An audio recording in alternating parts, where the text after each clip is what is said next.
Cet été, Christelle, Patrice et leurs 3 garçons commencent leurs vacances par un week-end riche en émotions.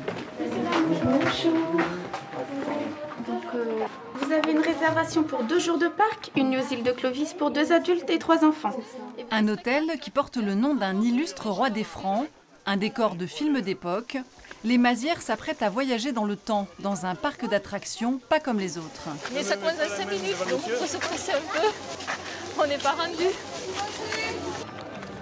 Pour la petite famille, originaire du sud-ouest, pas de temps à perdre. Le programme de la journée est chargé. Nolan adore ça, donc voilà, nous on habite à côté de Cordes, une cité médiévale, donc il y a une fête aussi médiévale. Donc on a un peu l'habitude des spectacles médiévaux et c'est vrai qu'eux ils adorent ça. Par contre on n'a jamais eu vraiment le combat des chevaliers avec des lances, quoi, à part à la télévision. Voilà.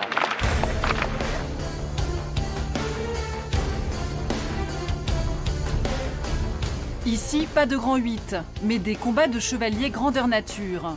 Un show qui laisse sans voix les 3 garçons. Wow, t'as vu ? Des spectacles à vocation historique, bourrés d'effets spéciaux. Des cascadeurs professionnels qui réalisent des scènes d'action façon Hollywood. Voilà ce que Christelle, Patrice et leurs 3 enfants sont venus chercher ici. On dirait qu'on est au cinéma devant un écran, mais c'est pareil, sauf qu'on est en vrai. On le voit comme ça, là. Voilà, c'est des films réels, quoi. Ce cinéma en plein air, c'est la marque de fabrique du Puy du Fou.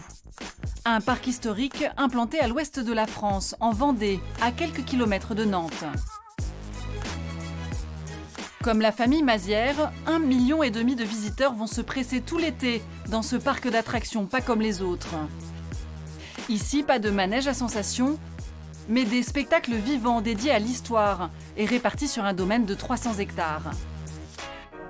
Un concept qui marche, le Puy du Fou est aujourd'hui le 4e parc d'attractions en France, avec une fréquentation en hausse depuis sa création. Et pourtant, à l'origine, le Puy du Fou, c'était ça, un château en ruine. En 1977, un jeune énarque de la région décide d'y organiser un son et lumière. Philippe de Villiers souhaite retracer l'histoire de la Vendée à travers le château du Puy du Fou. Avec 3 bouts de ficelle et une poignée de bénévoles, il va au bout de son projet. Le spectacle est baptisé la Cinécénie. Le succès est immédiat. 35 ans plus tard, le show attire près de 30 000 touristes chaque week-end, de juin à septembre. La réussite du spectacle est telle qu'en 1989, Philippe de Villiers crée un parc à thème autour du site. Le concept est simple, faire revivre la grande histoire, depuis les Vikings jusqu'au Moyen-Âge, en passant par la civilisation gallo-romaine. Résultat, le grand parc du Puy du Fou est aujourd'hui une entreprise florissante, qui pèse 50 millions d'euros de chiffre d'affaires et qui fonctionne sans aucune subvention publique ni actionnaire. En 2012, il a même reçu le prix du meilleur parc d'attractions au monde, décerné à Los Angeles, devant ses plus gros concurrents, Disneyland Paris ou le parc Astérix. Mais alors, quelles sont les clés d'un tel succès ? Comment un parc sans manège ni personnage de bande dessinée est-il devenu le chouchou des Français ? Enquête dans les coulisses d'un petit parc vendéen qui est devenu une gigantesque machine économique. Nadège Laurent et leurs 3 filles habitent aux Herbiers, juste à côté du parc d'attractions. Pendant quelques jours, ils accueillent leurs amis, Hélène et Laurent, de passage dans la région. Et ce soir, ils s'apprêtent à les emmener au grand spectacle du Puy du Fou, la fameuse Cinécénie. Et puis là, vous attendrez le début du spectacle vers... Mais Nadège et Laurent ne regarderont pas le show avec leurs amis. Car le spectacle, eux, ils en font partie. Ça fait 15 ans que ça dure et qu'ils s'éclatent. Tu montes dans le carrosse, tu sais, comme le carrosse de Cendrillon, et avec ton roi. Cendrillon, voilà, le rêve de petite fille. Tous les week-ends de juillet et août, la famille Verme au grand complet joue dans le spectacle. Ce sont leurs vacances d'été en quelque sorte. Si la petite famille ne voyage pas, en revanche, elle reçoit de nombreux amis. Et forcément, pas question pour eux de rater le spectacle. Ça va pas être compliqué ce soir, on va partir vers 20h30. Vous, pareil, à peu près dans les mêmes heures ou 21h. Hélène et Florent vont rejoindre la cohorte des 300 000 spectateurs qui assistent chaque année aux 28 représentations de la Cinécénie. Pour eux, c'est une grande première.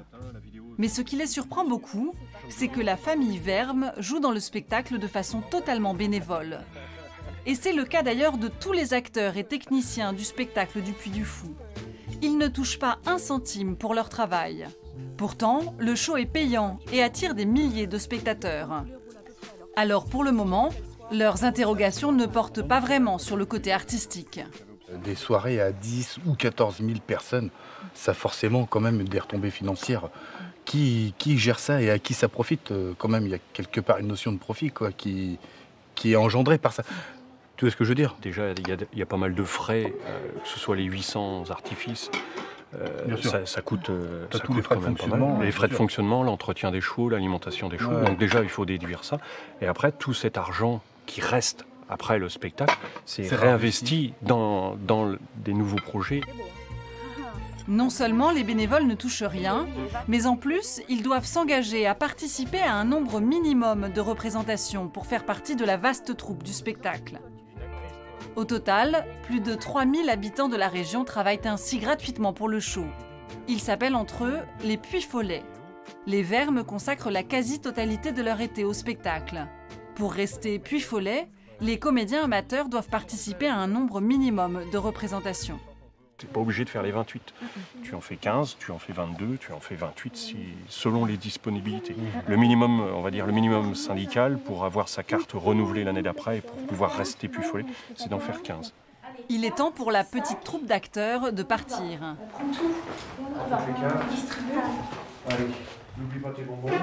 Pour la 14e fois de l'été, ils vont participer en famille à la Cinécénie.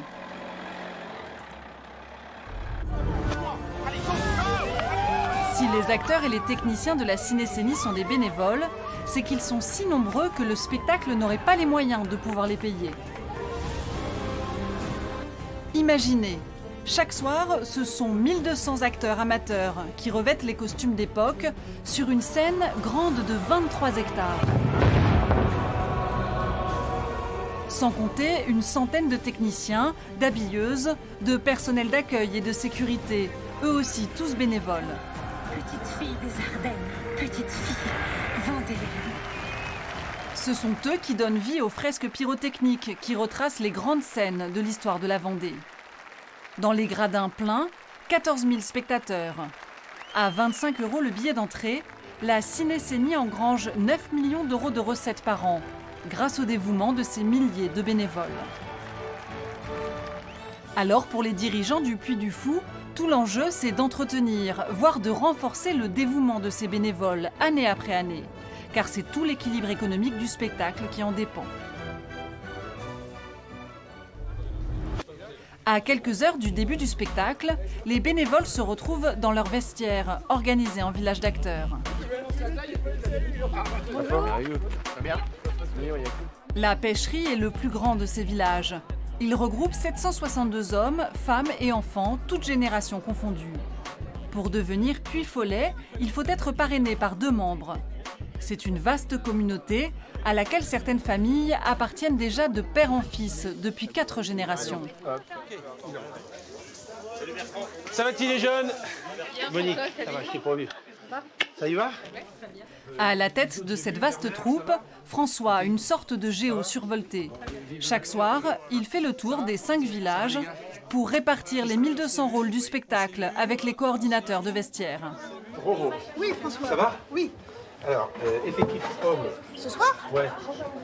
Ce soir, j'ai 23 hommes. S'il y en a un ou deux qui arrivent maintenant et qui Ça va marquer. Chez Marie-Catherine, elle manque de jeunes garçons.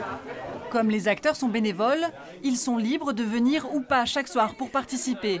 Et ce soir, François a un petit problème. Il n'y a pas suffisamment de jeunes hommes pour une des scènes de la pièce.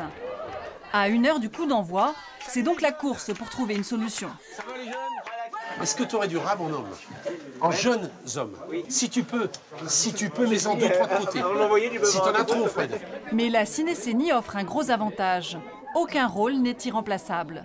Mieux, il ne requiert pas de compétences d'acteur particulières. Du coup, on peut très facilement parer au désistement de dernière minute.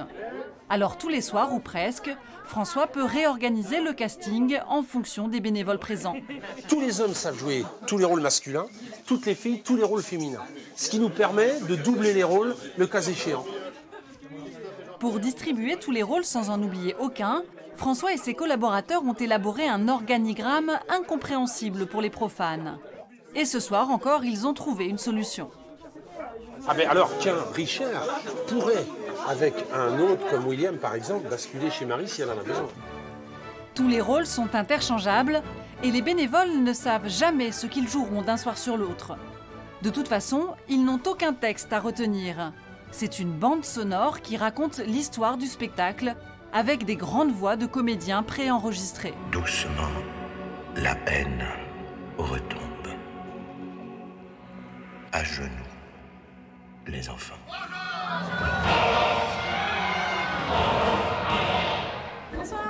Tout ce que le parc attend des Puy-Follet, c'est leur présence régulière et leur implication enthousiaste. Et ce soir, Nadège, Laurent et leurs enfants sont encore de la partie. Ce soir, je fais reine et après, on va danser autour d'une brioche. Danse de la brioche. Danse de la brioche. Et moi, je fais mon... Des rôles de premier plan dans la cinécénie. Nadège et Laurent ont de la chance. Et même s'ils ne sont pas de vrais acteurs, ils vont pouvoir endosser des costumes de professionnels, comme cette robe de reine incrustée de strass et de dorures. Le show du Puy du Fou requiert pas moins de 8000 costumes. On reste des grands enfants ici. Voilà, regardez tout autour de vous. Voilà, il y a des gens qui vont à la cour, il y a des gitanes, il y a des vendéennes, il y a de tout et on change tous les soirs. Donc c'est vrai que c'est génial, quoi. Les bénévoles ici, c'est le nerf de la guerre. Leur fidélité est primordiale. Alors François prend soin de les bichonner. Et il sait comment galvaniser les troupes. Juste une chose à vous dire, c'est formidable, la saison est super bien lancée et pour vous, elle était capitale, délicate, il y avait beaucoup de nouveautés, bravo, bravo, continuez. Une fois les foules chauffées à blanc, tu peux battre le rappel ? François va céder la parole au président de l'association, Nicolas De Villiers. C'est le fils du fondateur, Philippe De Villiers. Et désormais, c'est lui qui est aux commandes de la grande entreprise familiale. Alors comme son père avant lui, Nicolas passe chaque semaine encourager les bénévoles. Un exercice obligé pour renforcer, là encore, les liens entre le parc et ses milliers de volontaires. Alors on y va. Premier point, lorsque vous avez des accessoires qui éventuellement grincent, genre brouettes, charrettes, etc., allez voir les gars des accessoires. Un petit coup d'huile, ça peut aider pour éviter des accessoires qui font du bruit. Il y a 4 week-ends sur 5, vous êtes dans le match. Un week-end sur 5, vous n'êtes pas dedans. Donc il y a un problème de méthode, c'est que vous avez une méthode qui marche, puis à un moment donné, vous n'utilisez plus la bonne méthode. Pour gonfler le moral des troupes, Nicolas De Villiers traite les Puy-Follets comme de vrais pros. Le bénévolat ne signifie pas amateurisme. Le bénévolat peut signifier professionnalisme. En tout cas, au Puy du Fou, ça signifie perfection, excellence. Puisqu'on vient donner de son temps, de son énergie, de son enthousiasme, de son talent, bénévolement, eh bien autant le faire au top pour que nos spectateurs sentent qu'on leur offre vraiment le meilleur de nous-mêmes. Du coup, depuis 30 ans, tous les Puy-Follets prennent leur mission très à cœur, à l'image de Nadège et Laurent. Et je suis presque la reine, il me manque plus que mes bijoux, et c'est bon. Ce soir, Nadège est une reine de la Renaissance, un rôle qu'elle incarne avec beaucoup de professionnalisme et une certaine fierté. Je vais me la péter, je vais la monter. Bonsoir, mon roi. Bonsoir. Ça va bien? Oui. Alors finalement, travailler bénévolement tous les étés depuis 15 ans, ça ne la dérange pas. En réalité, sa motivation est ailleurs. J'y pense plus quand on est au final, on lève les bras et que l'on voit les gens qui sont dans les tribunes et on se dit oh, en fait on a participé à quelque chose de grand, de magique et ils ont aimé.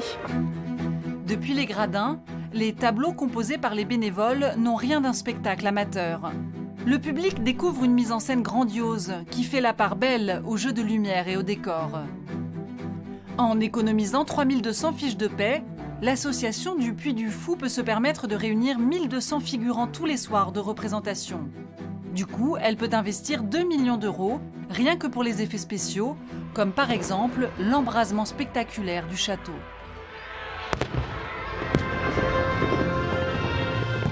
Spectaculaire lui aussi, ce final pyrotechnique, qui a coûté 400 000 € cette année, à l'occasion des 35 ans de la cinécénie.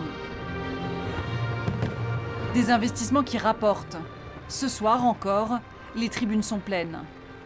Et parmi toute cette foule, les amis de Nadège et Laurent, totalement transportés par le spectacle.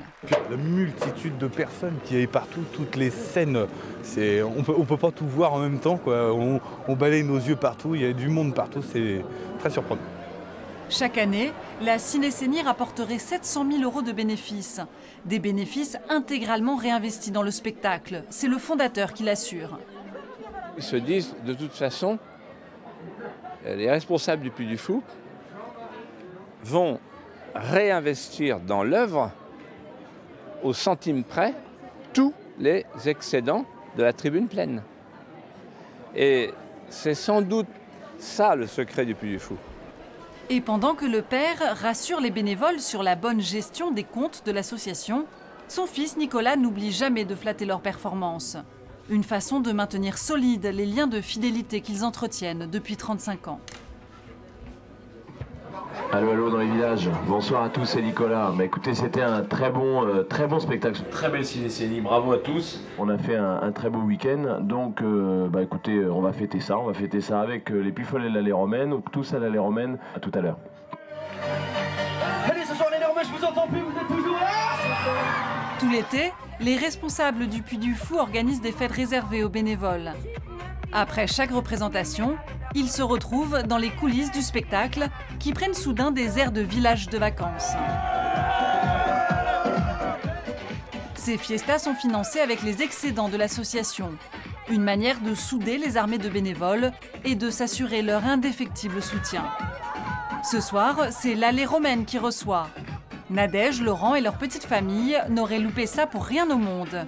Tout comme Nicolas de Villiers, opération séduction pour le président, qui joue la carte de la proximité avec ses bénévoles. Maintenir la fidélité des bénévoles est essentiel, car la Cinécénie rapporte gros, 700 000 € d'excédent chaque année. C'est grâce à ce système de bénévolat très efficace que le Puy du Fou a pu passer il y a 20 ans à la vitesse supérieure. À côté du spectacle est né un parc d'attractions géant, qui en quelques années est devenu l'un des plus importants de France et aussi l'un des plus rentables. Depuis 20 ans, le tourisme français et étranger est en hausse permanente dans la région. Galvanisée par le succès de sa cinécénie, l'association du Puy du Fou s'est lancée en 1989 dans l'industrie du divertissement. Un parc d'attractions de 50 hectares implanté à quelques centaines de mètres du site du vieux château. Un projet fou qui s'est retrouvé face à face avec les mastodontes du secteur. À l'époque, Disneyland Paris était en chantier à Marne-la-Vallée, à quelques kilomètres à l'ouest de Paris. Le parc Astérix, lui, venait de sortir de terre au nord de la capitale. Quant au pionnier du genre, le Futuroscope, il avait ouvert 2 ans plus tôt à Poitiers. Des parcs qui, pour attirer les clients, proposent des manèges dernier cri et autres grands 8 spectaculaires. Le Puy du Fou veut lui aussi son parc à thème, mais il n'a pas les moyens de ses concurrents. Impossible de s'offrir des manèges à sensations. Alors il a une idée, tout miser sur l'histoire. Mais cette fois, plus question de se cantonner à l'histoire vendéenne. Pour séduire un large public, il faut s'attaquer à l'histoire avec un grand H. Philippe de Villiers et son équipe imaginent alors des spectacles vivants, bien moins chers que des montagnes russes. Désormais, pour 31 €, le tarif du billet d'entrée, on peut assister à des attaques de vikings, des courses de chars gallo-romains ou encore des combats de mousquetaires. Le pari, donner une dimension cinématographique aux attractions du Grand Parc, en misant sur l'action et les effets spéciaux. Mais cette fois-ci, impossible de compter sur des bénévoles. Pour réaliser des cascades ou mettre en scène des combats d'épées réalistes, il faut embaucher de vrais professionnels. Ça tombe bien, parmi les bénévoles de la Cinécénie, certains ont l'étoffe pour passer à l'échelon supérieur.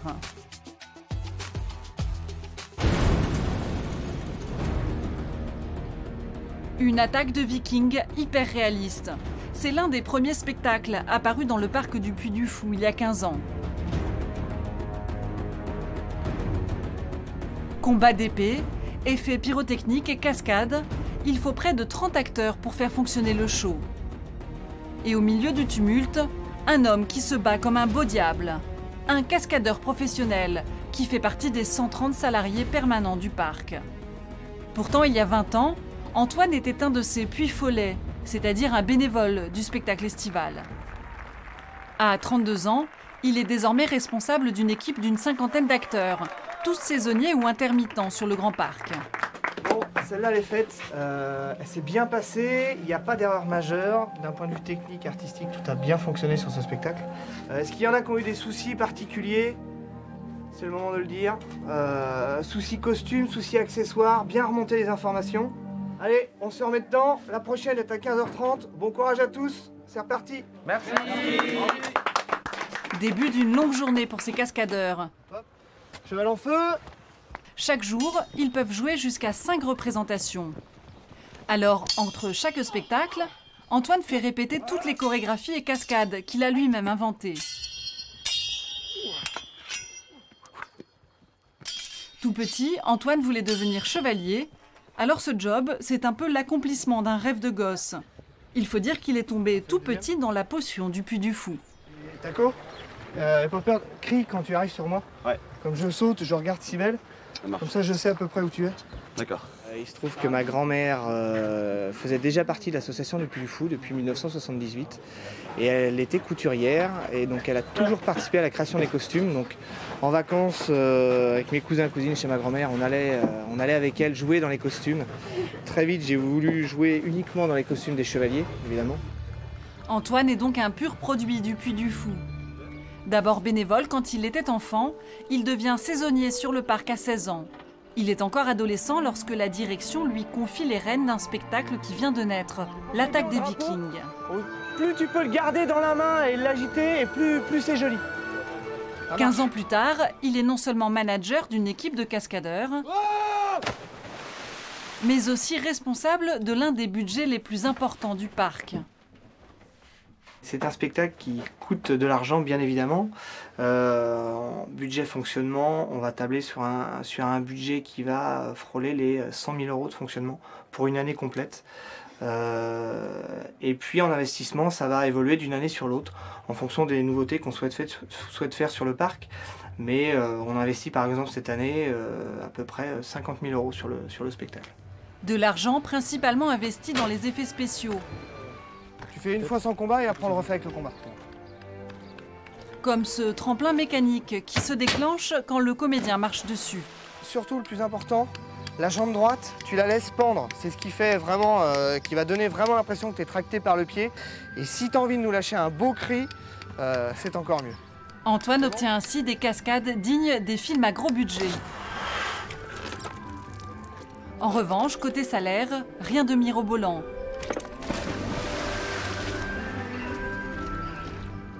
Malgré sa triple casquette, cascadeur, chorégraphe et manager, Antoine touche presque 1 000 € de moins qu'un simple cascadeur de cinéma. Voilà, moi ça fait des années que je travaille ici au Puy du Fou. Et donc je touche un salaire qui avoisine les 1 800, 2 000 €. C'est pas tant que ça pour un cascadeur, si on comparait les salaires par rapport à ce qui se fait aujourd'hui dans le cinéma. C'est pas tant que ça, mais ici en plus d'un métier, du plaisir qu'on a à faire ce travail et du salaire, on est sans arrêt sujet à la nouveauté, à l'évolution. En place, allez, on y va. Si l'on inclut ses années de bénévolat, cela fait plus de 20 ans qu'Antoine travaille pour le Puy du Fou. Il est ici comme chez lui, entouré de gens qui, comme lui, ont dédié une partie de leur vie au site. Cela explique sans doute qu'il accepte d'être relativement mal payé. Et ça, l'association du Puy du Fou l'a bien compris. Alors transformer les anciens bénévoles en salariés dévoués, c'est devenu une spécialité du parc. Vas-y, égal, vas-y, au trot, égalo. Et on s'assoit en droit, et vas-y, envoie hein. Répartis sur les différents sites du parc d'attractions, l'Académie Junior, c'est un ensemble d'ateliers ouverts à tous les enfants de la région. Le principe est simple, contre une inscription de seulement 32 € par an, les jeunes peuvent se former à une vingtaine de disciplines, comme la danse, la couture, le jonglage ou encore l'équitation. On fait comme d'habitude, tranquille. Si le prix est dérisoire, c'est parce que le Puy du Fou y trouve largement son compte. Grâce à cette école interne, elle possède un vivier de 500 jeunes élèves. Encore un moyen de fidéliser les futurs bénévoles, dont la formation correspond aux besoins des différents spectacles. Soyez grands, fiers. Vous ne devez pas regarder par terre, là on est en train de travailler sur le plat. Mathilde est une élève assidue de l'académie. Depuis 3 ans, elle suit des cours d'équitation. Elle travaille d'arrache-pied pour accomplir son rêve, intégrer un jour la cavalerie du Puy du Fou. Chaque semaine, elle retrouve d'autres élèves pour suivre un entraînement inspiré du spectacle de la Cinécénie. Tous y sont d'ailleurs bénévoles pendant l'été. En spectacle, on est toujours aux 3 assis. N'est-ce pas Manu et François? Pour motiver ses troupes et les pousser à progresser, Mathieu le moniteur a trouvé la bonne carotte. Leur faire miroiter la possibilité d'intégrer un jour le spectacle. Allez, on va faire comme si c'était le spectacle. Dans le spectacle, c'est le top, c'est grâce aux prisonniers. Donc je vais dire grâce aux prisonniers. Grâce aux prisonniers. Voilà. L'année prochaine ou dans 2 ans, quand vous rentrerez au spectacle, tout ça, vous le connaîtrez déjà. Travailler en priorité sur les chorégraphies équestres du spectacle présente un avantage. En cas d'urgence, l'équipe dirigeante du parc pourra faire appel aux apprentis cavaliers pour remplacer les bénévoles habituels. Comme ça, on a des gens qui connaissent bien les spectacles par cœur, qui ont tout appris ici. Donc ils viennent facilement travailler l'été pour le Puy du Fou. Et puis ça permet aussi de garder des générations de Puy-Follets. Les Puy-Follets, superstars du site. Sans eux, pas de succès possible. Mais ils doivent tout de même partager la vedette avec d'autres acteurs importants du parc. Les animaux. Rapaces, fauves, chevaux, des centaines d'espèces sont au service des différents spectacles. Le site possède par exemple la plus grosse écurie de France. Environ 200 chevaux, soignés au quotidien comme de vrais athlètes. Les adresses 494. Plus loin, dans cette volière, pas moins de 500 rapaces sont élevés et entretenus. Ils sont les héros de l'un des spectacles phares du parc, le bal des oiseaux fantômes. L'idée, faire rentrer une vingtaine d'oiseaux dans une montgolfière qui va s'élever au-dessus des spectateurs. Puis, à une 50aine de mètres de hauteur, les rapaces sont libérés pour provoquer quelques frissons dans le public. Des sensations à moindre coût, 200 000 € de budget annuel. 100 fois moins cher que les montagnes russes à sensations des parcs d'attractions concurrents.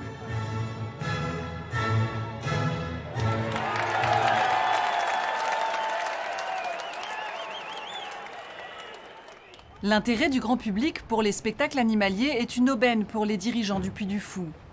Ça coûte bien moins cher que des grands manèges à sensations. Du coup, le parc peut s'offrir quelques dresseurs VIP. Voici les répétitions du spectacle gallo-romain. Ici, courses de chars et combats de gladiateurs font chavirer le public. Mais le clou de l'attraction, ce sont ces superbes fauves. Leur dresseur est la star du genre, Thierry Leportier. Ses compagnons ont joué dans le film Gladiator ou encore dans Deux frères de Jean-Jacques Hano. Désormais, 6 mois par an, Thierry troque ses cachets de cinéma contre un costume de Romain sur le spectacle du Signe du Triomphe, où il joue un rôle sur mesure. Un salopard qui fait des vents et des chrétiens et qui n'est même pas foutu de faire son travail comme il faut parce qu'il n'y arrive pas.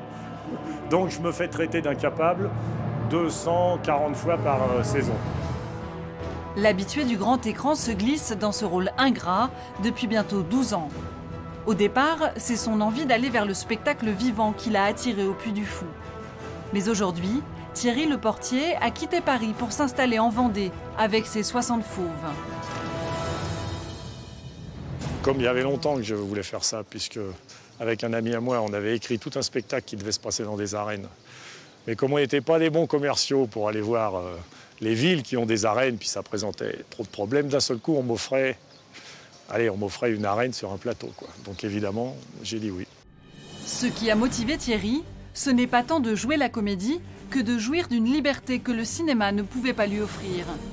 Ici, il a carte blanche pour imaginer ses propres mises en scène. Et tout le monde s'y retrouve. Car les dirigeants du parc s'offrent les services de Thierry et de ses fauves pour 200 000 € chaque saison pendant 6 mois. Un investissement très raisonnable pour un rendu spectaculaire. Mais aussi une garantie de voir le spectacle évoluer en permanence. Et là encore, c'est la volonté de Thierry. Non, ça c'est jouissif. C'est pas de la routine parce qu'après, vous êtes obligé de faire que ça marche tous les jours. Vous ne pouvez pas rentrer en disant bon, ça va marcher tout seul, c'est pas vrai. Alors après, on peaufine. Et après, quand on s'ennuie, on rajoute des trucs, on remet encore des bêtes. Ce que je ferai sûrement l'année prochaine.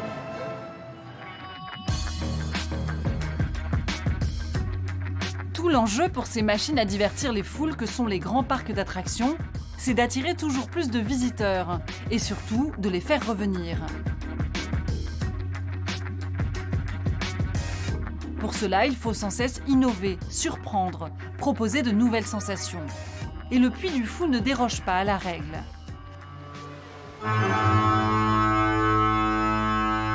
Pour autant, rien de comparable avec ses plus grands concurrents. Exemple, avec la toute dernière nouveauté du parc. Des costumes phosphorescents, des jeux d'eau, des effets de lumière et quelques grands classiques signés Mozart, Bizet ou Bach. Baptisé les orgues de feu, ce tout nouveau show nocturne attire les foules.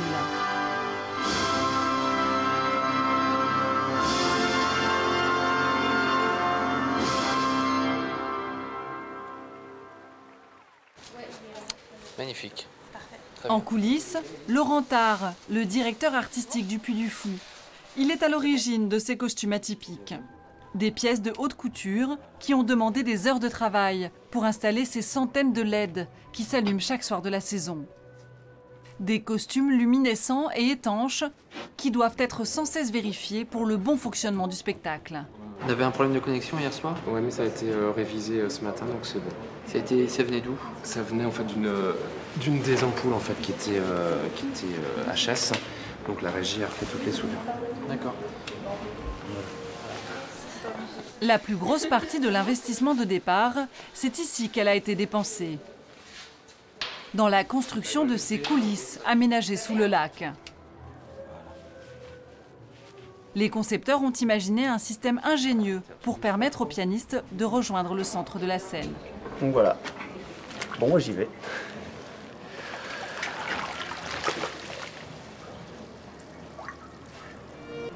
La direction garde le secret autour du système, qui permet au comédien d'apparaître depuis le fond du lac avec son piano.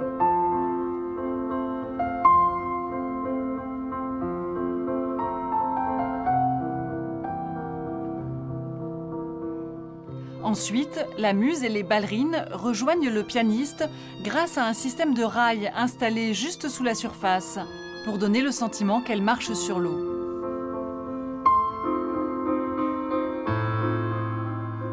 Ce show n'a coûté que 4 millions d'euros, parce qu'il repose sur quelques idées ingénieuses et le spectacle vivant. Et de nouvelles idées comme celle-ci, il faut en trouver tous les ans.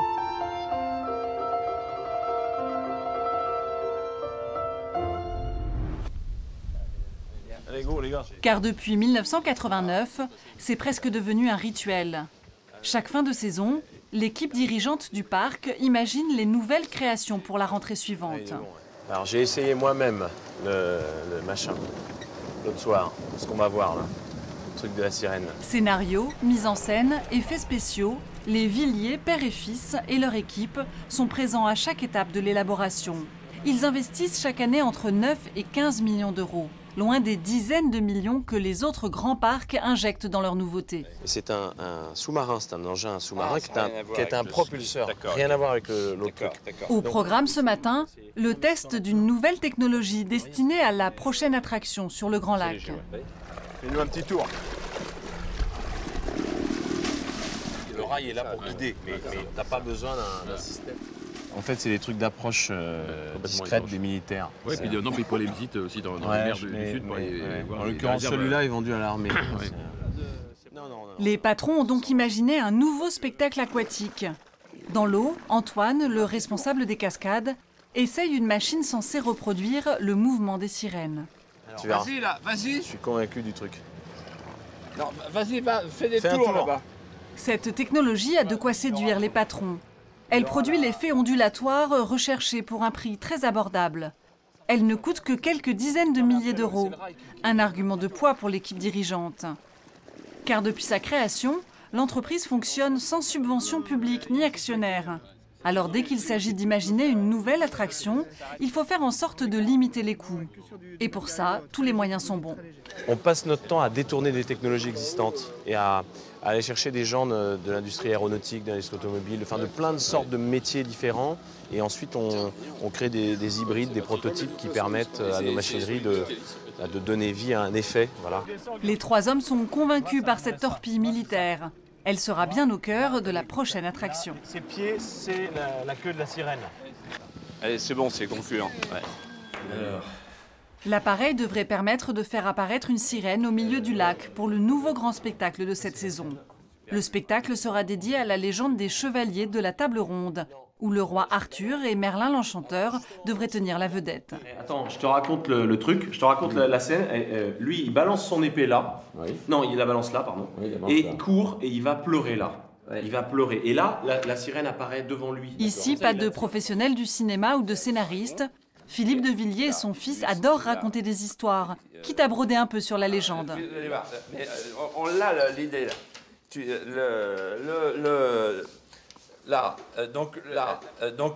La tribune est là, hein, d'accord. Tout le monde y va de son commentaire, de l'auteur au directeur général, avec pour seul mot d'ordre, aucune limite. Ils se battent ici. Et à la fin, ils se battent, il n'y a plus que la tête. À partir de ce moment-là, quand ils sont à peu près à ce niveau-là, juste au-dessus de l'eau, tu as l'écran d'eau ici qui envoie l'eau. Excellent, voilà. excellent. Mais la passion a toujours un coût. Et au final, le seul garde-fou, c'est le compte en banque. Notre méthode est la suivante. Première phase, le délire. On fait tourner la Lune, la Terre, le Soleil. Voilà. Et une fois qu'on a déliré, on fixe ça ensemble. Et puis après, on chiffre. Le responsable de la calculette, c'est Laurent Albert, le directeur général. Avec un nombre croissant de visiteurs depuis plus de 20 ans, l'entreprise réalise aujourd'hui un chiffre d'affaires annuel de 50 millions d'euros pour 3 millions de bénéfices. Le parc peut donc s'autoriser des investissements importants, mais il est aussi obligé d'emprunter pour les plus grosses créations. Il faut savoir parfois casser la tirelire. On s'est permis de faire des dracars qui sortent de l'eau, un donjon qui avance en crachant le feu sur le public, un donjon de 130 tonnes, 20 mètres de haut. En fait, c'est la folie, on était au bout de la folie. Une folie financière qui a permis d'équiper les 300 hectares de parc avec 5 sites de spectacle et plusieurs villages à thème. Au total, un investissement de 260 millions d'euros depuis sa création en 1989. Et pour investir toujours plus, il faut trouver de nouvelles recettes. L'une des solutions est directement inspirée des autres grands parcs de loisirs. Créer un gigantesque site hôtelier pour accueillir leurs visiteurs. Car le nombre d'attractions est tel aujourd'hui que les touristes ont désormais du mal à visiter le Puy du Fou en une seule journée. Bonjour. Ah, Adrien, bonjour. Du coup, depuis leur création, les hôtels font le plein. Et ce, toute la saison. Des recettes qui représentent aujourd'hui 10% du chiffre d'affaires de l'entreprise. Nous sommes passés donc de parc régional à parc national et international. Donc on est vraiment passé à destination. Alors qui dit destination dit au moins 2 jours voire 3 jours de visite. À partir de là, il faut évidemment des nuitées. Et le fait que le Puy du Fou ait monté ses propres hôtels, ça crédibilise la destination. Dernière folie en date, les îles Clovis. Une vingtaine de huttes sur pilotis implantées sur un jardin de plusieurs hectares. Voilà, aujourd'hui, on arrive toi, avec les graminées à voir vraiment l'intimité dans chaque hutte. Un havre de paix en pleine nature, mais aussi le plus gros investissement du parc depuis sa création. Pour les îles de Clovis, par exemple, c'est un investissement d'un peu plus de 12 millions d'euros. Nous projetons sur un prochain hôtel, certainement, de passer à 13 millions d'euros. Évidemment, c'est énorme, mais c'est sur du long terme. Vous ne construisez pas un hôtel pour un an, 2 ans, vous construisez un hôtel sur 15-20 ans, c'est du long terme. Et comme ses concurrents, le Puy du Fou a dû aussi se plier aux lois du merchandising, avec la création de 20 restaurants et surtout, ses boutiques de souvenirs.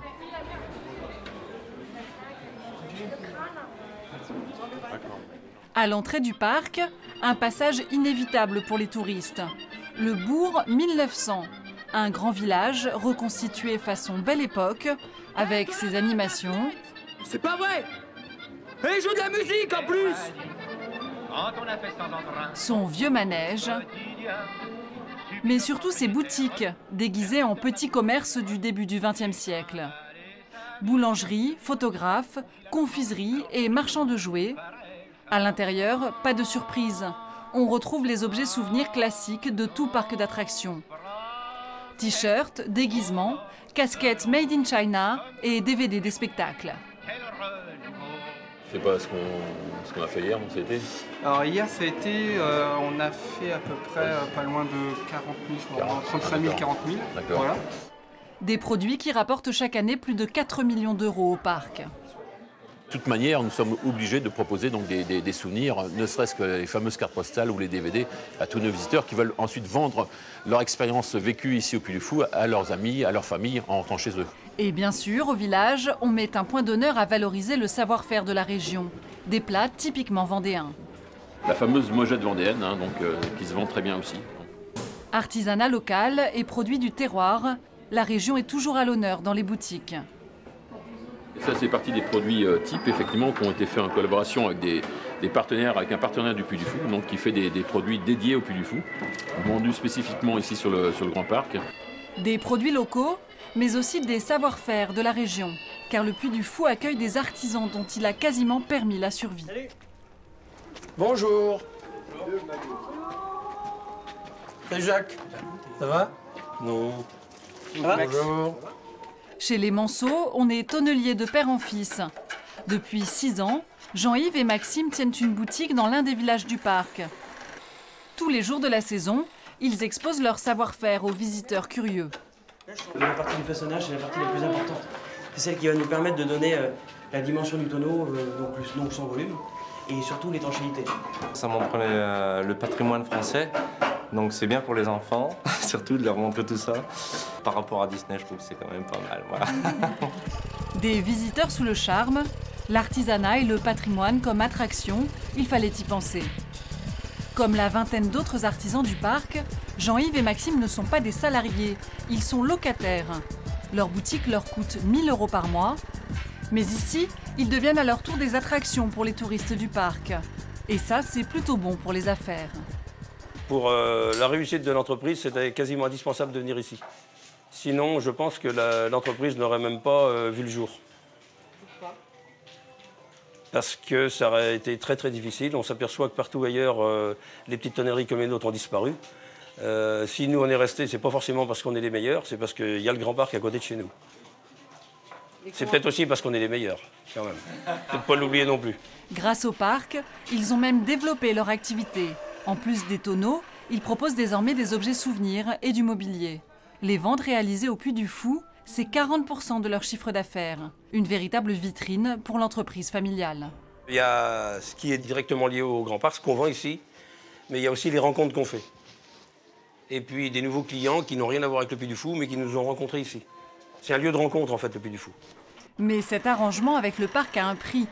Les artisans s'engagent à être présents les 150 jours de la saison, 7 jours sur 7. Par contre, c'est usant. Quand on arrive en fin septembre, on est content que ça se termine. Mais quand on arrive en fin mars, on est content que ça reprenne. Salut Jérémy. Salut. Ça va ce matin? Ça va, ça va. Ça va? Oui. Bon, ça y est, t'es prêt? Je suis prêt. Bon, ben nous, on va y aller. Grâce aux recettes du Puy du Fou, les Manceaux ont pu embaucher un employé à mi-temps. Alors chaque après-midi, ils confient les rênes de la boutique à Jérémy. Ainsi, ils peuvent s'occuper de l'entreprise familiale qui tourne désormais à plein régime. Les Manceaux répondent aux commandes des plus gros clients. Parmi eux, une grande maison française de luxe rencontrée justement au Puy du Fou. Ils ont demandé à venir visiter notre entreprise. C'était des anciens locaux pas très réjouissants, mais en fait c'était vraiment des petites entreprises comme ça qu'elles recherchaient.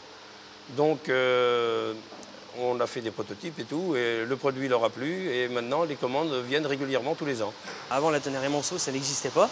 Maintenant la tonnerie Manceaux, on a un nom et on est reconnu. Donc on peut être fier de ce qu'on a fait. La marque du Puy du Fou rayonne aujourd'hui sur toute la région. Mais pas seulement. Le bouche à oreille a dépassé les frontières de l'Hexagone. Surtout depuis que le petit parc vendéen a été élu meilleur parc au monde, à Los Angeles, en mars dernier. Une récompense qui a fait grand bruit dans le monde des parcs à thème. Du coup, les dirigeants du Puy du Fou comptent bien capitaliser sur cette distinction. Nicolas de Villiers souhaite vendre le concept de parc à thème historique à l'étranger. Nous sommes ici à l'étranger, dans d'autres pays. Le Puy du Fou a déjà des contacts avec des parcs en Hongrie, en Pologne et aux Pays-Bas. Et déjà, de grands parcs étrangers viennent chercher l'inspiration chez leurs confrères vendéens. Souvent, c'est un parc de spectacle qu'on nous demande à l'image du Puy du Fou, mais inspiré de l'histoire du pays, ou bien c'est un spectacle seul, un peu à l'image de la cinécénie. Et puis après avoir dessiné le modèle artistique du projet, on va dessiner le modèle économique du projet. Ce matin, Laurent reçoit les représentants d'un très grand parc suédois, le Liseberg. Welcome. I'm Marcus. Okay, le Liseberg est le plus important parc scandinave. Il accueille 3 millions de visiteurs par an. C'est le double du Puy du Fou. Des billets pour ce soir, pour la cinécénie, oui. Voilà, pour les garder in the pocket. Voilà. Merci. Et puis on va faire le... Ouais, vous pouvez le garder. Et puis on va faire le tour. Le prix remporté à Los Angeles par le Puy du Fou l'an dernier a braqué tous les projecteurs sur le parc vendéen. Et désormais, les gros industriels du secteur cherchent à comprendre les clés de sa réussite. Laurent et Marcus, les deux Suédois, sont des concurrents. Mais ce sont surtout des clients potentiels pour le Puy du Fou. Car s'ils ont un coup de cœur pour une attraction développée par ici, cela débouchera peut-être sur un contrat d'achat. Et donc sur des revenus intéressants pour le parc vendéen. On a accueilli l'année dernière 1 500 000 visiteurs. Laurent Albert est bien décidé à les appâter. Alors il commence par faire l'étalage de la bonne santé du parc. Contrairement au Puy du Fou, le Liseberg est un parc à grand 8. Mais il souhaite aujourd'hui étoffer son offre avec des spectacles vivants comme ceux du parc vendéen. Laurent organise donc un tour du propriétaire avec l'espoir de pouvoir vendre un jour des licences de ses attractions.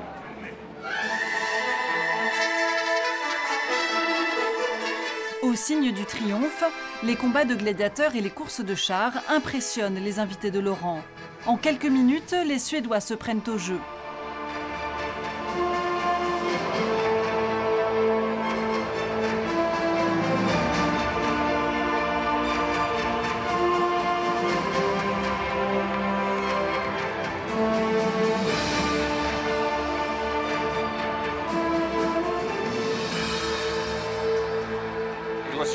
C'était incroyable.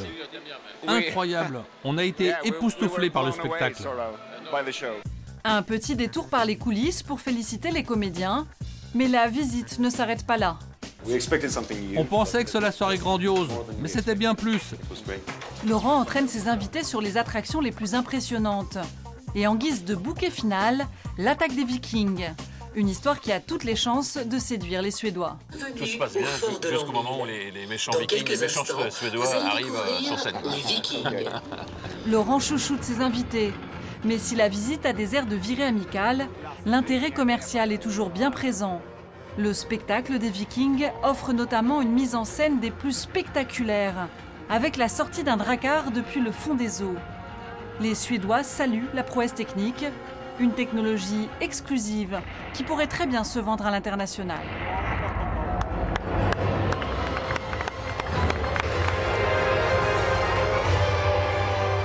Cet échange d'idées, les dirigeants du Puy du Fou en profitent aussi, car l'avenir du parc vendéen se joue aussi hors des frontières de France.